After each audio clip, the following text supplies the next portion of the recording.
Umar bin Khattab റളിയല്ലാഹു അൻഹു പറയാണ്, ഭക്ഷണം കഴിക്കുന്നവരോട്, ആഹാരത്തിന്റെ മുമ്പ് ചെന്നിരിക്കുന്നവരോട് ഒരു വലിയ നിർദ്ദേശം ഉമർ ബിൻ ഖത്താബ് റളിയല്ലാഹു അൻഹു പറയുന്നു, ഇന്നാ നഹ്നു ഖൗമുൻ ലാ നഅകുലു ഹത്താ നജൂ. ഞങ്ങൾ വിശക്കുന്നതുവരെ ഒരു നുള്ളു ആഹാരം ഞങ്ങൾ ആരും കഴിച്ചിട്ടില്ല.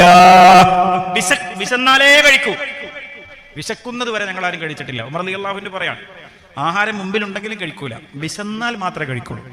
വിശപ്പുണ്ടെങ്കിൽ വന്നതല്ലേ എന്ന് പറഞ്ഞിട്ട് കഴിക്കുക, അങ്ങനെ ഞങ്ങൾ കഴിച്ച ചരിത്രമില്ല എന്ന് ഉമർ ഇബ്നുൽ ഖത്താബ് റളിയല്ലാഹു അൻഹു. വിശപ്പുണ്ടെങ്കിൽ ആഹാരം സ്റ്റൈലിന് വേണ്ടി, പേരിന് വേണ്ടി, അന്തസ്സിന് വേണ്ടി അങ്ങനെ കഴിപ്പൊന്നുമില്ല. വിശക്കുന്നെങ്കിൽ മാത്രം ഉണ്ടെങ്കിൽ കഴിക്കും.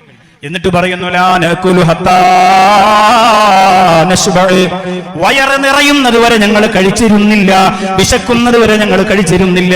വിശന്നാലേ കഴിക്കൂ, വയറ് നിറയുന്നതിന് മുമ്പ് തന്നെ അവസാനിപ്പിക്കുമായിരുന്നു. മുത്തുനബി പറയുന്നു, മാ മലഅ ഇബ്നു ആദമ ബിആൻ ശർറൻ